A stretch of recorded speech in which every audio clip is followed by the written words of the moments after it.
오늘 우리에게 말씀을 주실 선교사님은 김덕천 선교사님이십니다. 제가 몇 주 전부터 광고를 드렸고, 우리 교회 김진철 집사님의 부친 되시고 20여 년 동안 중국 선교를 하시고 지금 은퇴하셔서 지금은 카자흐스탄 또 그쪽 현지인들을 위한 사역을 하고 계시고, 또 더불어 문서 선교도 하고 계시고, 또 서울 삼성병원의 우리 간호사분들 또 성경 공부도 이렇게 인도하시는, 은퇴하셔서 연세가 75세가 되셨음에도 불구하고 왕성하게 사역을 하고 계신 아주 귀하신 분입니다. 제가 오늘 여기 강단에 오기 전에 잠깐 말씀을 나누었는데, 우리 선교사님 그동안 하셨던 그 사역이 참 귀한 사역이었고, 문서 사역을 통해서 많은 영혼들이 주 앞으로 돌아오는 그런 귀한 열매들이 있었습니다. 오늘 이 시간 우리에게 귀한 말씀도 주시고 또 선교 보고도 하실 텐데, 여러분 나오실 때 뜨거운 박수로 화답해 주시면 감사하겠습니다. 선교사님 나오시겠습니다.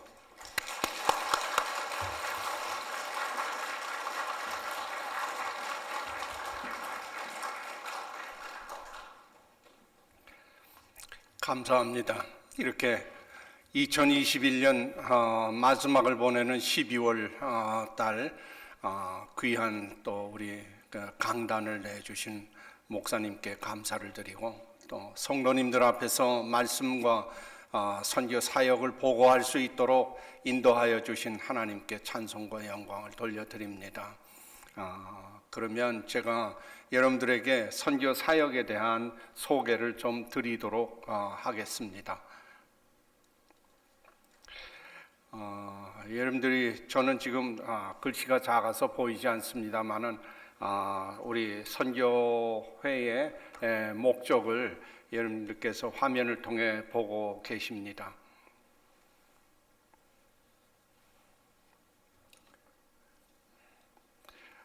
문서 선교를 하게 된 특별한 이유가 있습니다. 그것은 다름이 아니라 우리가 복음을 전파할 때 말과 글로 전파를 하게 됩니다만은 기록을 보게 되면 말로 복음을 전해서 회심한 사람들의 숫자보다 이 문서를 통해서, 그리고 책자를 통해서 회심하게 된 사람들의 숫자가 더 많다고 하는 것입니다. 네, 그래서 저는 한 30여 년 정도를 이 문서 선교에 헌신해 오고 있습니다. 아까 목사님 말씀하신 대로 은퇴를 했다고 하지만 은퇴하는 나이가 지났어도 하나님께서 아직 건강을 주시기 때문에 계속해서 지금 선교 사역을 지금 하고 있습니다. 네.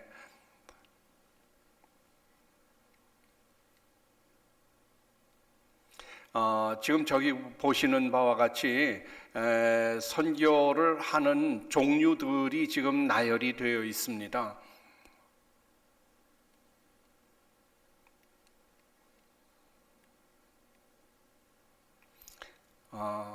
여러분들, 제가 아무래도 이 화면이 제게는 보이지가 않기 때문에 여러분들이 보시면서 대충 설명을 드리는 도리밖에는 없겠습니다. 지금 나오고 있는 화면은 제가 말씀 묵상, 소위 큐티라고 하는 것을 계속해 오고 있는데, 그것이 중국 안에서 강의와 훈련 사역을 했습니다. 그 강의와 훈련 사역을 하던 현장을 여러분들이 슬라이드로 지금 보고 계십니다.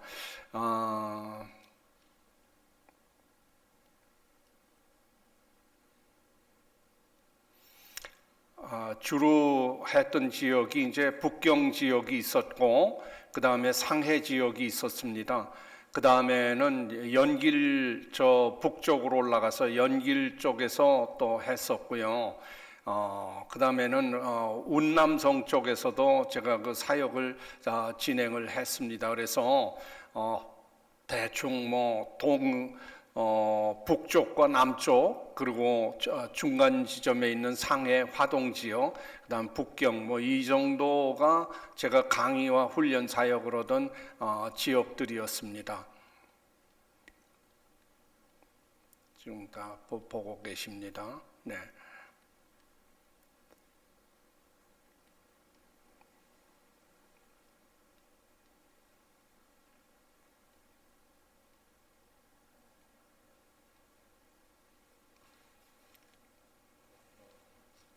네, 지금 나오고 있는 화면은 제가 중국에서 사역하던 것을 2020년을 기준으로 해서 모두 정리를 했고 상해에서 훈련받았던 그 선교사 부부가 카자흐스탄 중앙아시아로 파송을 받았습니다. 그래서 그분이 중앙아시아로 가서 중앙아시아에 있는 현지 목회자들에게 이 큐티 말씀 묵상 훈련을 시켜달라고 그래서 지금 그 매주 토요일 날 그 현지 목회자들을 지도하고 있습니다. 이게 그 현장입니다.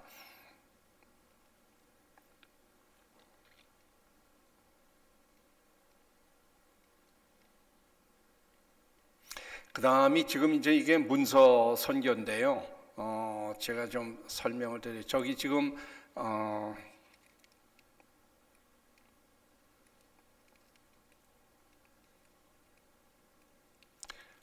보시는 것은 한국 성서 유니언에서 발행되고 있는 매일 성경을 중국으로 수입 허가를 받아서 저희들이 수출을 했습니다. 그 수출하는 그 조인식을 하고 있는 거고, 저것이 지금 천진항에 도착한 매일 성경입니다.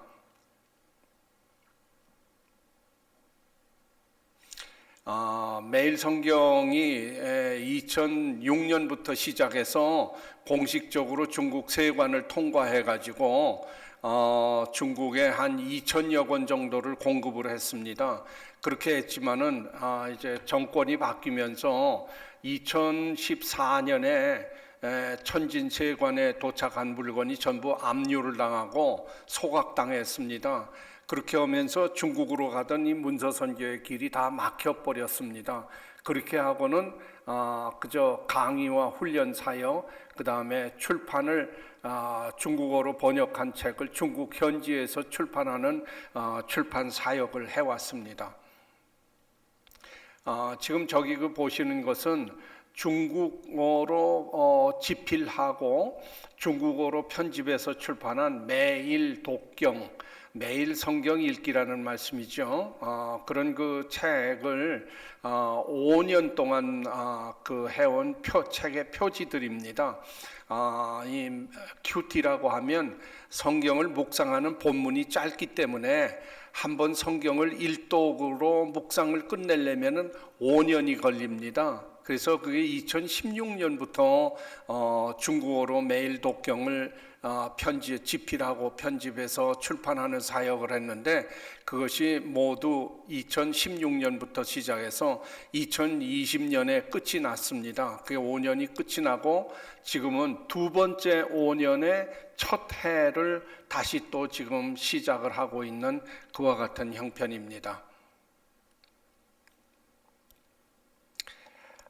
지금 보시는 것은 우리가 quiet 타임을 어떻게 할 것인가라고 하는 것을 말로만 해주면은 안 되기 때문에 지금 저쪽에 보이는 그 영어 서적을 출판 계약을 해가지고 중국어로 출판을 해가지고 그 훈련 받는 이들한테 공급을 해줬습니다. 지금 저게 오른쪽에 보이고 있는 것이 중국어로 번역된 매일 성경 안내 책자입니다. 지금 이제 여기 나오고 있는 이거는 새롭게 번역을 준비를 하고 착수를 했지만 지금 현재 중국에서의 출판 사역이 여의치가 않습니다. 그래서 지금은 보류가 되어 있는 상황입니다.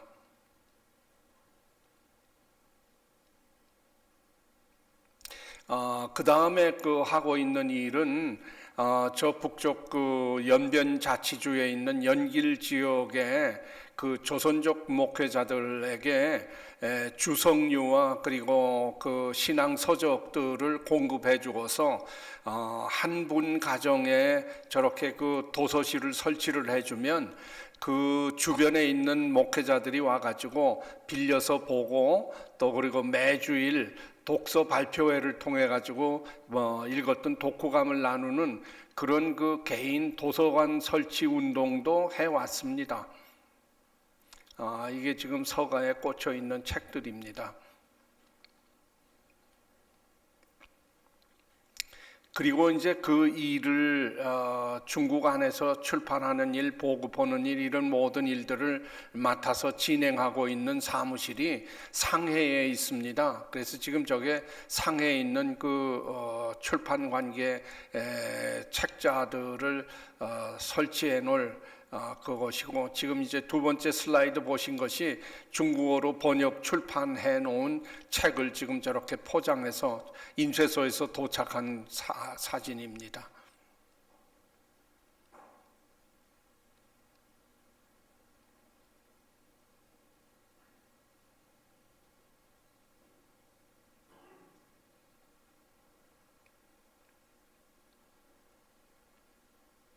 네.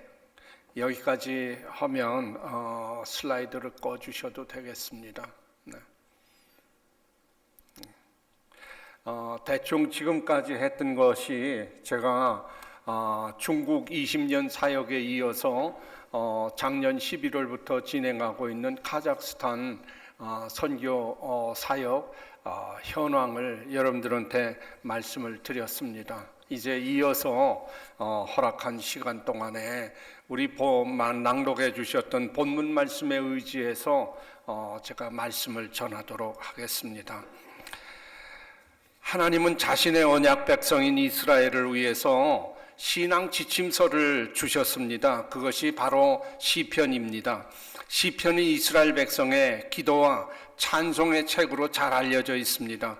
이스라엘 민족은 은혜와 심판, 창조와 혼돈, 죄와 구원, 반역과 순종의 경험을 1000년 동안 축적하여서 엄선한 노래 150편을 또는 노래 또는 시를 기도와 찬송의 책으로 엮어냈던 것입니다. 현대 독자인 우리도 이 시편으로 기도하고 찬송하게 될 때 십수세기에 걸쳐서 이어져 온 하나님의 백성됨이라는 경험 속으로 우리도 들어갈 수 있게 됩니다. 어느 건물이든지 출입구가 있게 마련입니다. 우리가 살고 있는 집에도 출입구로 사용하는 현관이 있습니다. 시편은 모두 150개의 커다란 벽돌로 지어놓은 찬송과 기도의 집이라고 한다면, 시편으로 들어가는 집 안으로 들어가는 현관에는 현판이 걸려 있습니다. 이 집 현관에 붙여놓은 표지판이라는 말씀입니다. 그래서 인생을 살아가는 올바른 길에 관한 분명한 안내 역할을 해주게 됩니다. 말하자면 시편 1편은 죽음에 이르는 악인의 길을 피하고 생명으로 인도하는 의인의 길로 안내하고 교육하며 또 의인의 길을 걸으라고 촉구해 주는 말씀이 바로 시편 1편입니다. 제가 히브리어 원문에 충실하게 번역해 놓은 시편 1편을 다시 한번 읽어 드릴 테니까 여러분들의 성경과 한번 비교하면서 살펴보시기를 바랍니다.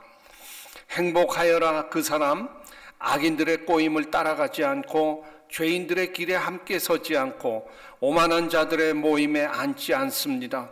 오로지 여호와의 율법에 그의 즐거움이 있고 그분의 율법을 밤낮 작은 소리로 읊조립니다.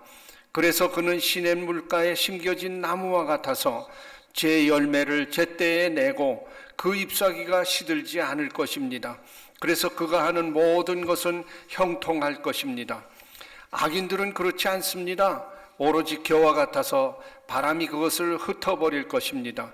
그러므로 악인들이 공정한 재판에, 죄인들이 의인들의 회중에 서지 못합니다. 참으로 여호와께서 의인들의 길을 알아주시지만 악인들의 길은 멸망할 것입니다. 이게 원문에 충실하게 번역을 하니까 대개 이런 뜻이 되었습니다.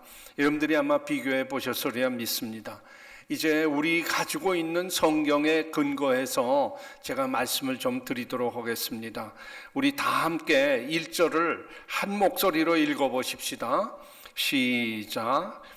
복 있는 사람은 악인들의 꾀를 따르지 아니하며 죄인들의 길에 서지 아니하며 오만한 자들의 자리에 앉지 아니하고. 네, 시편 1편 1절은 복 있는 사람은 이라는 말로 시작합니다.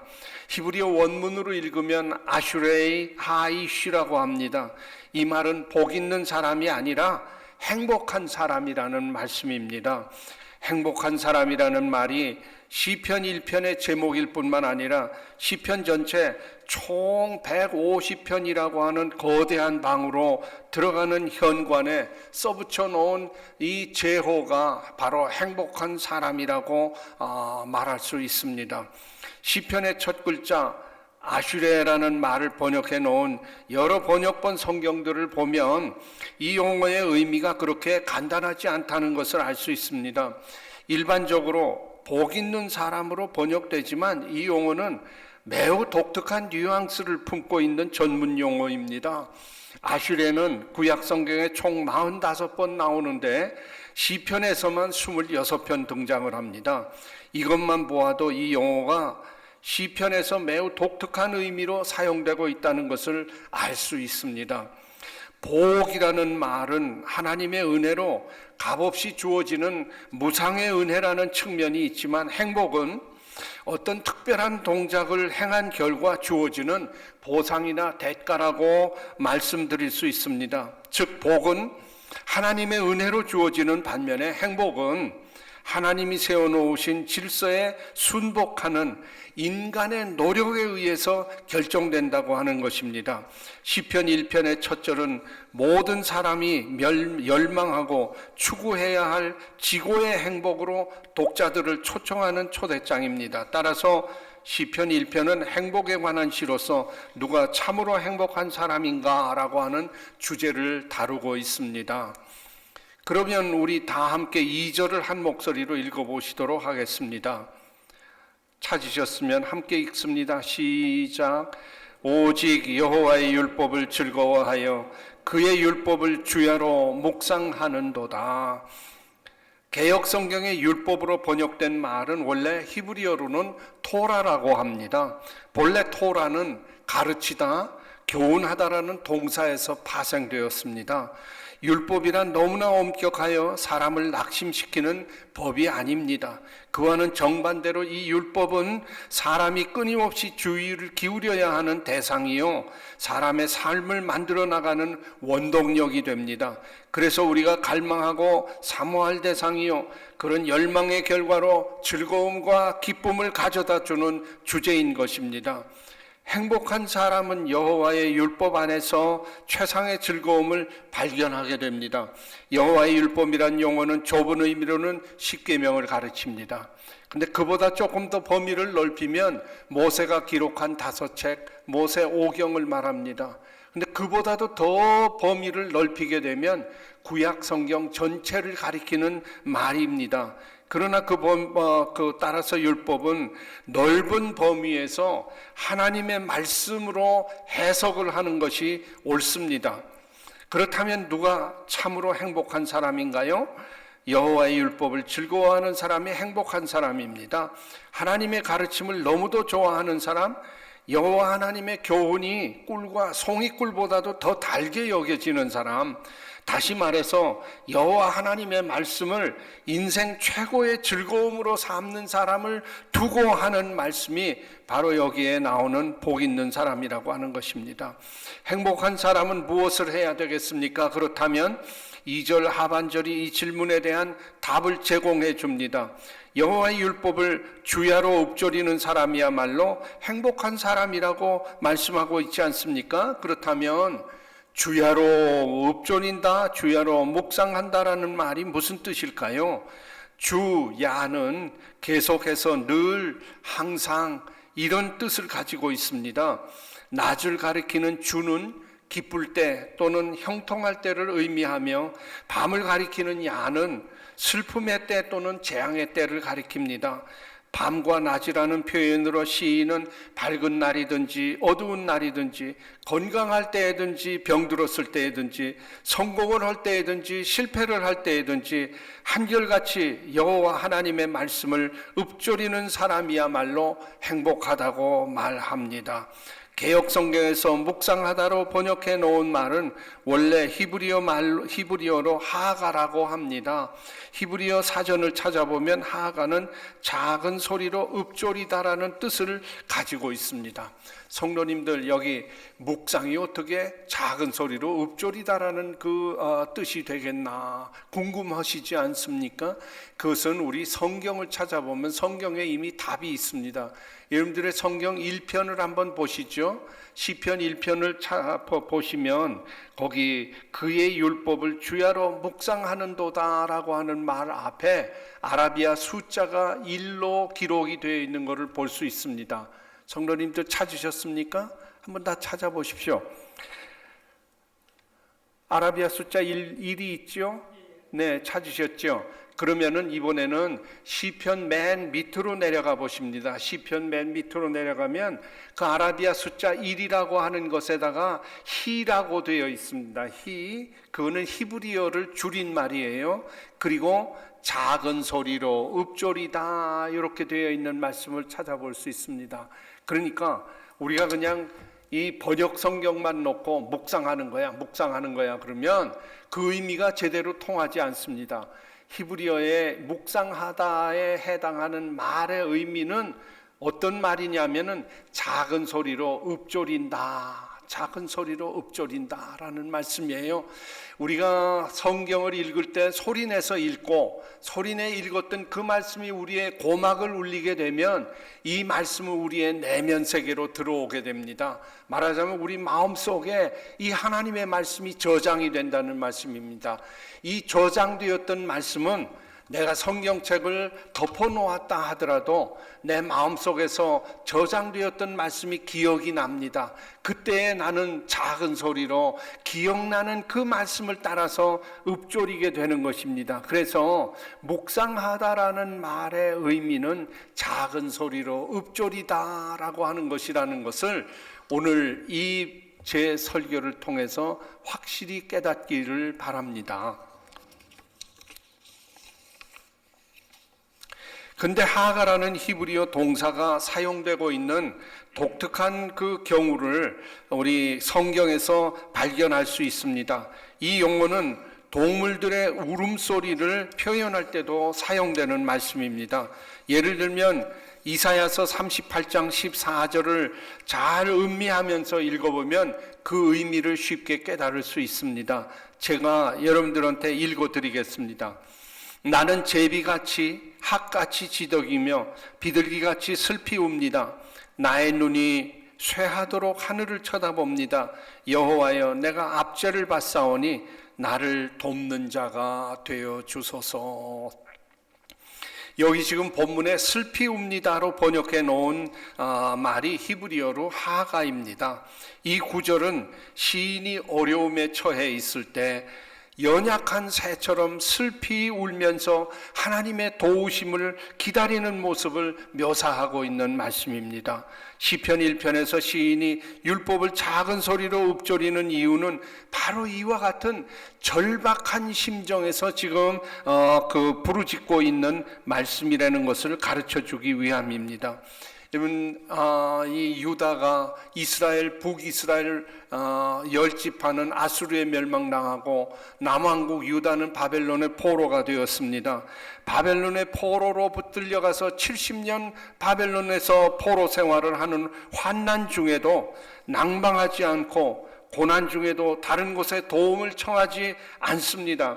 오직 하늘과 땅을 지으신 전능하신 창조주 하나님께, 또 애굽의 세력에서 이스라엘을 구원해 주신 구원자 하나님께 부르짖는 사람이 참으로 행복하다라고 하는 말을 전해주기 위해서 이사야는 마치 새가 슬피 구슬프게 우는 데다가 이 하가 동사를 사용한 것을 알 수 있습니다.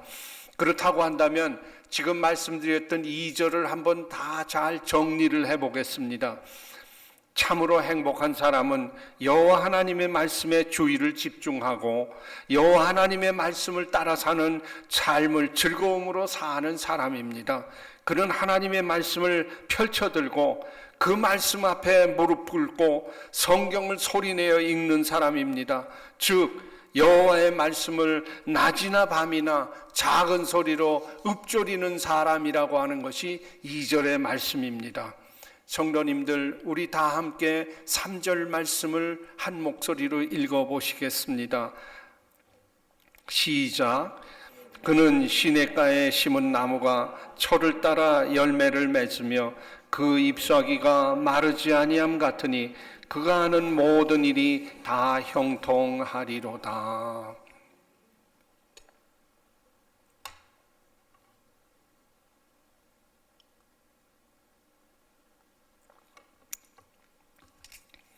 여호와 하나님을 즐거워하며 그분의 말씀을 주야로 읊조리는 삶은 가뭄에도 마르지 않고 흐르는 시냇가에 옮겨 심은 나무와도 같다고 말씀합니다.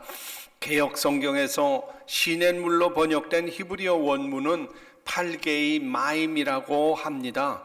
이 말은 자연적으로 흐르는 시냇물로 번역된 히브리어 원문입니다. 원문은 팔게이 마임입니다. 이 말은 자연적으로 흐르는 시냇물이 아니라 농사를 짓는 데 필요한 물을 공급해주는 농수로를 가리키는 말입니다. 시냇물은 비가 안 오면 마를 수 있지만 농수로는 가뭄이 와도 물이 마를 걱정이 없고 1년 내내 신선한 물이 흐릅니다. 이 농수로 곁에 옮겨 심은 나무는 원래 가나안 땅에 심겨졌던 나무를 뜻합니다. 즉 이스라엘을 가리키는 말입니다. 북왕국 이스라엘은 아수르에 멸망당했고 남왕국 유다는 바벨론 포로가 되어 이방 땅에 옮겨 심어진 나무라는 뜻입니다. 심어놓았던 본래의 자리를 떠났음에도 불구하고 풍성하게 열매를 맺을 수 있다는 사실에 우리 모두는 주의를 기울여야만 하겠습니다. 여호와 하나님의 말씀을 끊임없이 즐거워하고 그 말씀을 소리내어 읊조리는 사람의 행위는 마치 1년 내내 물 근원이 마르지 않는 농수로 옆에 옮겨 심겨졌기 때문에 철을 따라 열매를 풍성하게 맺는 삶과도 같습니다. 3절에서 사용되고 있는 두 개의 비유적인 표현은 문장의 길이를 통해서도 우리가 확인해 볼 수 있습니다. 첫 번째 표현은 옮겨 심겨진 나무입니다. 옮겨 심긴 나무의 문장 구조는 자세하고 그 길이도 세 행으로 이루어져 있는 것을 알 수 있습니다. 철을 따라 열매를 맺으며 그 잎사귀가 마르지 아니함 같으니 그가 하는 모든 일이 다 형통하리로다. 그래서 세 절에 걸쳐 가지고 옮겨 심겨진 나무를 지금 설명을 하고 있습니다. 반면 두 번째 문단에 나오는 바람의 겨에 대해서는 오직 한 행만 설명으로 붙여놓고 있는 것을 알 수 있습니다. 바람에 나는 겨, 이것이 다 설명 그 자체, 짧은 설명 이것뿐입니다. 더 긴 설명이 없습니다. 왜 그렇습니까? 그것은 바람에 의해서 날려가면 아무것도 남는 것이 없는 삶이기 때문에 그렇습니다. 시편 1편은 여호수아 1장의 메아리와도 같습니다. 모세는 더 이상 이스라엘 백성들과 함께 있지 않습니다. 하나님의 종 모세는 느보산 정상에서 멀리 가나안 땅을 바라보면서 120세의 나이로 하나님의 품에 안겼기 때문입니다. 이제 이스라엘 백성은 가나안 정복이라는 절체절명의 사명 앞에서 숨을 죽이고 기다리고 있습니다. 여호수아가 헤쳐나가야 될 길은 참으로 멀고 험한 길이었습니다. 가나안의 7 부족들은 칼을 뽑아들고 기다리고 있었고 숙련되지 못한 이스라엘 군사는 오합지졸에 불과했기 때문입니다. 가나안 정복이라는 막중한 사명 앞에 두려움에 떨고 있던 여호수아에게 하나님께서 친히 명령하셨습니다. 이 율법책을 내 입에서 떠나지 말게 하며 주야로 그것을 묵상하여 그 가운데 기록한 대로 다 지켜 행하라. 그리하면 내 길이 평탄하게 될 것이요 내가 형통하리라. 이스라엘 왕들과 국가 지도자들의 대표격인 여호수아는 백성을 인도하고 안내하기 위해 반드시 챙겨야 할 국정 운영 매뉴얼이 있었습니다. 그것은 바로 하나님께서 엄히 명하신 율법책이었습니다. 살아있고 운동력 있는 여호와의 말씀이었습니다. 그것은 이스라엘이 걸어가야 할 길을 보여주는 청사진이요 안내서였기 때문입니다. 가나안 땅을 정복하려면 여호와의 율법을 낮이나 밤이나 작은 소리로 읊조리고 여호와의 말씀이 명하는 대로 지키게 되면 난공불락 요새 여리고 성도 창과 칼을 사용하지 않았음에도 불구하고 주저앉을 수밖에 없었고, 강둑까지 찰랑거리며 흐르던 요단강도 마른 땅처럼 건너갈 수 있었던 것입니다. 우리는 신앙 말씀을 맺겠습니다. 우리는 신앙의 여정에서 시편 1편에 등장하는 악한 자들, 죄인들, 오만한 자들처럼 말하고 행동하는 수많은 사람들 속에서 살아가고 있습니다. 이 세상에 속한 사람들의 공격으로 인해 일어나는 고통의 소리를 우리는 듣습니다. 그렇다면 수많은 장애물과 난관에도 굴하지 않는 힘과 용기와 확신은 어디서 오는 것일까요? 장애물에 가로막혀 앞길이 보이지 않을 때 어디서 도움을 얻을 수 있겠습니까? 영적 전투가 지속되는 일상생활 속에서 어떻게 하면 승리할 수 있겠습니까? 어떻게 하면 고난 중에도 행복할 수 있겠습니까? 코로나 바이러스가 극성을 부리고 있는 이와 같은 때에 우리는 어떻게 하면 안전한 삶을 살 수가 있겠습니까? 대답은 확실합니다. 그렇습니다. 행복할 수 있습니다. 여호와 하나님의 말씀에 자신의 삶을 모두 맡기고 낮이나 밤이나 그 하나님의 말씀을 묵상하는 삶, 조용히 읊조리며 사는 삶이 답인 것을 우리는 알 수 있습니다. 참으로 행복하기를 원하십니까?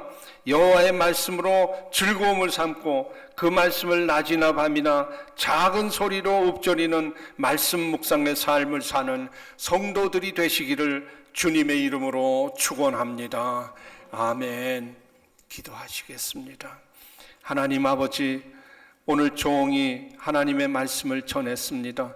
어떻게 하면 행복한 사람인가 하는 것을 시편 1편을 통하여 우리에게 말씀하여 주셨사오니, 우리는 이후로 이제 여호와 하나님의 말씀을 작은 소리로 읊조리는 말씀 묵상의 삶을 통하여서 우리 동도 중앙교회 성도들이 다 행복한 삶을 사시는 성도들이 되기를 원합니다.